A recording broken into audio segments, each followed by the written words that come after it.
प्रस्तुत है क्षेत्रीय समाचार एकांश का कोविड-19 पर विशेष कार्यक्रम। आपके साथ मैं पंकज सनवाल खुलबे। श्रोताओं, कोविड-19 महामारी की रोकथाम संबंधी उचित व्यवहार के बारे में कल से जन जागरूकता अभियान की शुरुआत हो गई है। आने वाले त्योहारों और सर्दियों तथा आर्थिक गतिविधियों की शुरुआत को देखते हुए ये अभियान चलाया जा रहा है। कोविड-19 संक्रमण की रोकथाम और बचाव के लिए जन जागरूकता अभियान के तहत आज प्रदेश में लोगों ने कोविड-19 से सावधानी और जागरूकता के लिए शपथ ली। मुख्यमंत्री त्रिवेंद्र सिंह रावत ने सचिवालय परिसर में विधायकों और अधिकारियों को कोविड-19 से बचाव के लिए, कोरोना वायरस के प्रसार को रोकने के लिए सावधानियां बरतने, कोविड से जुड़े आचार व्यवहार को अपने जीवन में अपनाने और दूसरों को भी इसके लिए प्रोत्साहित करने की शपथ दिलाई। वहीं विधानसभा अध्यक्ष प्रेमचंद अग्रवाल ने भी कर्मचारियों को शपथ दिलाई। इस दौरान उन्होंने कहा कि कोविड-19 से बचाव के लिए सतर्कता और जागरूकता बहुत जरूरी है। उन्होंने कहा कि हम सबकी जिम्मेदारी है कि घर से बिना मास्क बाहर नहीं निकलें। श्रोताओं, कोविड से संघर्ष एक जन आंदोलन है और इसके लिए हम सभी को मास्क लगाने, हाथों की साफ सफाई रखने और 2 गज की दूरी के नियम का पालन करते हुए सुरक्षित दूरी बनाए रखनी है।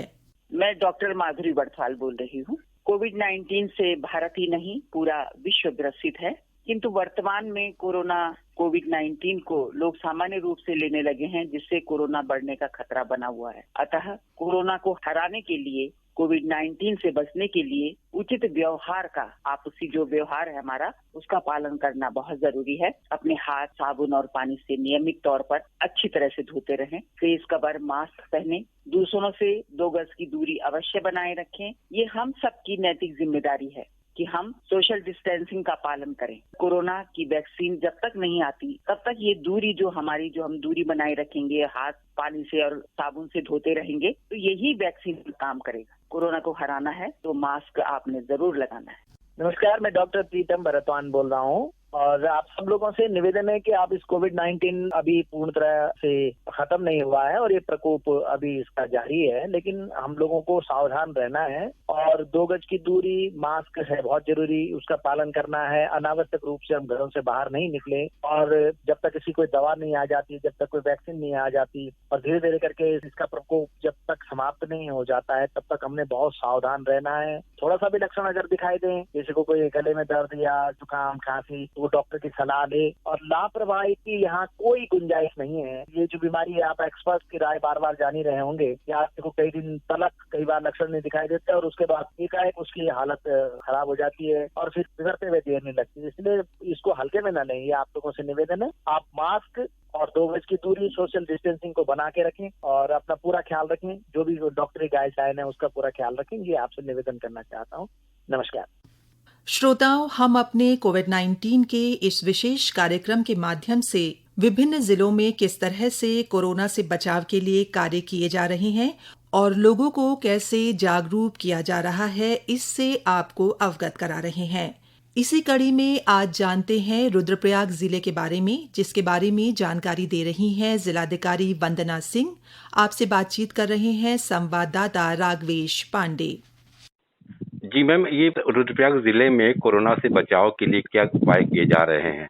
जनपद में जो कोरोना से बचाव के लिए जो गाइडलाइंस भारत सरकार के द्वारा जारी की गई है, उनके क्रम में जनपद का एक अवेयरनेस प्लान बनाया गया है, जिसमें सभी विभागों के माध्यम से बैनर्स, होर्डिंग, जो गाड़ियों के मोबाइल वैन्स के माध्यम से ऑडियो संदेश इत्यादि के द्वारा प्रचार प्रसार किया जा रहा है।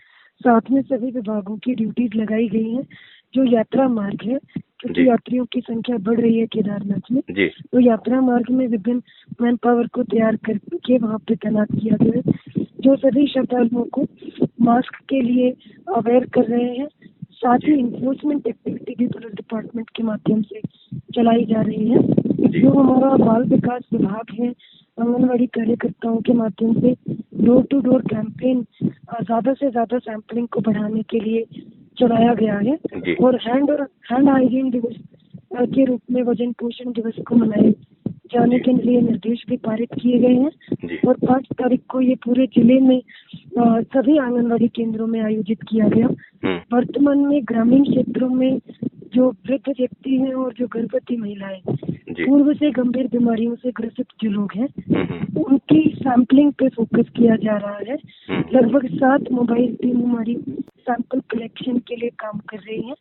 पूरा फोकस इस बात पे जनपद प्रशासन का है, ज्यादा से ज्यादा लोगों की समय रहते जांच कराई जा सके।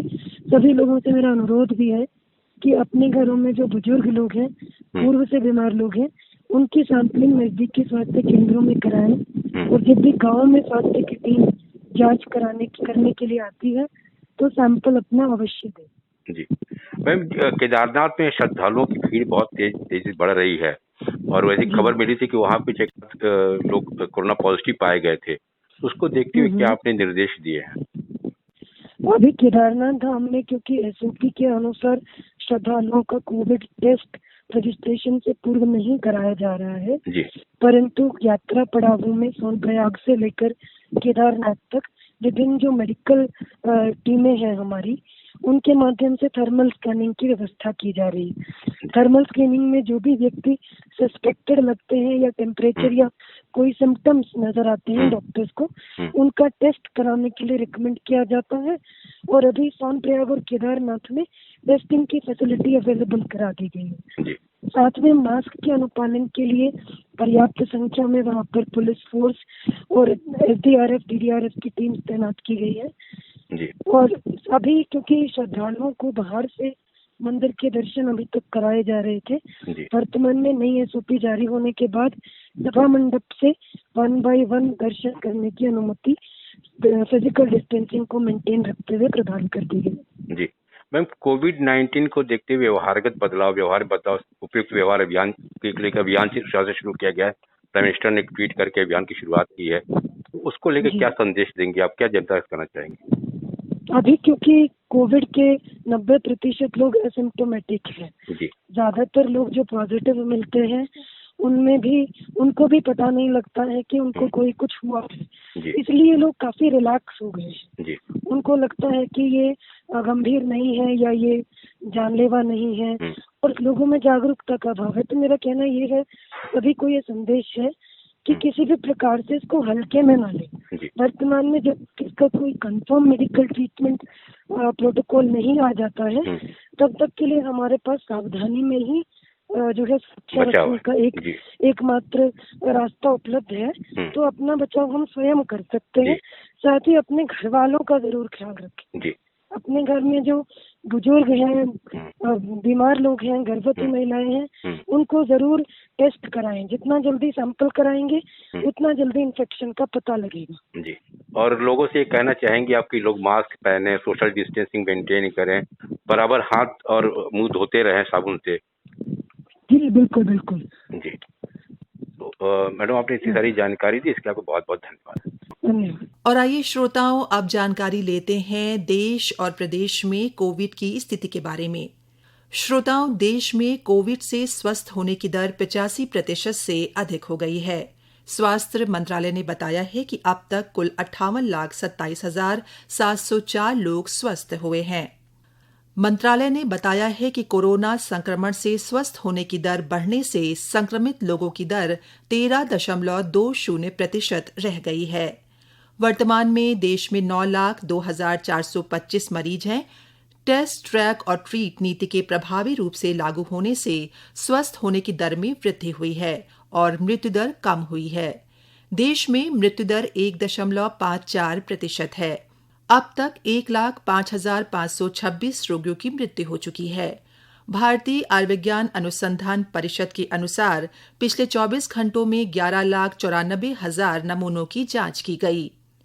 अब तक कुल 8,34,00,000 जांच की जा चुकी हैं। श्रोताओं, वहीं प्रदेश में कल जारी स्वास्थ्य बुलेटिन के अनुसार कल राज्य में 400 लोगों में कोरोना वायरस संक्रमण की पुष्टि हुई है। इसके बाद संक्रमित मरीजों की संख्या बढ़कर 53,359 हो गई है।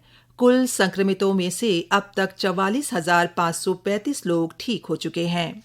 श्रोताओं, सरकार ने कोरोना महामारी के मद्देनजर मनोरंजन पार्क और ऐसी अन्य जगहों पर संक्रमण से बचाव के लिए मानक संचालन प्रक्रिया जारी की है। गृह मंत्रालय ने इस महीने की 15 तारीख से मनोरंजन पार्कों और ऐसे अन्य स्थलों को फिर से खोलने की अनुमति दी थी। स्वास्थ्य मंत्रालय के निर्देशों में कहा गया है कि मास्क पहने रखना और 6 फुट की दूरी बनाए रखना जारी रहेगा।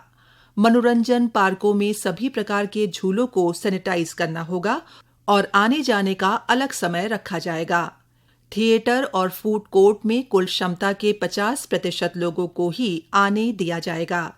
दिशा निर्देशों में कहा गया है कि हवा आने जाने की समुचित व्यवस्था होनी चाहिए। तरणतालों के उपयोग की अनुमति नहीं है। दिशा निर्देशों में कहा गया है कि ऐसे मनोरंजन पार्कों में फूड कोर्ट में ऐसी व्यवस्था होनी चाहिए कि किसी ग्राहक को खाना लेने या बिल देने में किसी अन्य व्यक्ति से संपर्क नहीं करना पड़े। श्रोताओं, कोरोना वायरस की रोकथाम के लिए हमें 3 उपायों का पालन करना है और ये 3 उपाय हैं: हमें मास्क पहनना है, सोशल डिस्टेंसिंग के नियमों का पालन करना है और अपने हाथों को साफ रखना है। श्रोताओं, रुद्रपुर जिले की जिलाधिकारी रंजना राजगुरु ने जिले में सभी सम्मानित ग्राम प्रधानों से अपील करते हुए कहा है कि त्योहारों और सर्दी का सीजन शुरू होने वाला है। उन्होंने सभी जिलावासियों से संक्रमण के खतरे को देखते हुए विशेष सावधानी बरतने की अपील की है। उन्होंने सभी ग्राम प्रधानों से अनुरोध किया है कि गांव के मुखिया होने के नाते अपने अपने क्षेत्र में लोगों को जन जागरूकता के माध्यम से कोविड-19 संक्रमण से बचाव के संबंध में जानकारी दें। उन्होंने कहा कि संक्रमण से बचाव के लिए मास्क, सामाजिक दूरी, सैनिटाइज, समय समय पर हाथ को धोना, अपने आसपास विशेष साफ सफाई रखने की विशेष जरूरत है। उन्होंने कहा कि यदि हम कोविड-19 संक्रमण को रोकने के लिए टीम भावना के साथ कार्य करें तो निसंकोच संक्रमण को दूर भगाने में कामयाब होंगे। सभी सम्मानित प्रधानगणों को मेरा नमस्कार और सभी सम्मानित प्रधानगणों से मैं अपील करना चाहती हूँ कि जैसा आप सभी अवगत हैं कि अभी त्योहारों का सीजन आने वाला है और सर्दियाँ भी आने वाली है, तो विशेषज्ञों द्वारा ऐसी राय भी दी जा रही है कि कोविड-19 का संक्रमण और बढ़ भी सकता है, तो इसके लिए हमें विशेष सावधानियां बरतने की ज़रूरत होती है। तो गांव के मुखिया होने के नाते मैं आपसे अनुरोध करती हूं कि आप सभी अपने गांव में जन जागरूकता अभियान चलाएं और साफ़ सफाई अभियान चलाएं और जो भी वाटर टैंक इत्यादि हैं उनकी सफाई करें और सभी लोगों को मास्क पहनने के लिए अपील करें, उनमें जन जागरूकता अभियान चलाएँ और जो सामाजिक दूरी है उसका अनुपालन सुनिश्चित कराने के लिए सभी लोगों को बताएं। तो इस तरह से जो भी कोविड-19 संक्रमण के दृष्टिगत बहुत सारी गाइडलाइन जारी हुई है समय समय पर, उनका अनुपालन करने के लिए सभी लोगों को आवश्यक रूप से बताया जाए। तो अगर हम इस लड़ाई में पूरी एक टीम भावना के साथ काम करेंगे, सभी लोग मिलकर काम करेंगे, तो निस्संदेह हम इस कोरोना संक्रमण को दूर भगाने में कामयाब होंगे। तो आप सभी से सहयोग की अपील है। आप सभी का बहुत बहुत धन्यवाद। श्रोताओं, सुप्रसिद्ध खिलाड़ी मिल्खा सिंह ने भी कोरोना से बचाव के लिए सरकार के दिशा निर्देशों का पालन करने की अपील की है। कोरोना की बीमारी है वो सारी दुनिया के अंदर फैली हुई और डॉक्टर लोग हमें सजेस्ट करते हैं कि कोरोना से बचने के लिए हमें अपना मुंह और नाक जो है वो बंद रखनी चाहिए, कपड़े से ढकनी चाहिए। दूसरी बात वो सजेस्ट करते हैं कि जब आप किसी से बात करते हैं तो कम से कम 2-3 गज की दूरी होनी चाहिए ताकि आपका और उसका सांस जो है आपस में न मिल पाए। और तीसरी बात वो सजेस्ट करते हैं कि आप अपने हाथ जो है वो बार बार धोते रहिए। तो इसके अलावा मैं आप लोगों से और चीज सजेस्ट करना चाहता हूं कि अगर कोरोना से बचना है तो एक्सरसाइज आदमी के लिए बहुत जरूरी है। इसी के साथ श्रोताओं, हमारा आज का कार्यक्रम यहीं पर समाप्त होता है। नमस्कार।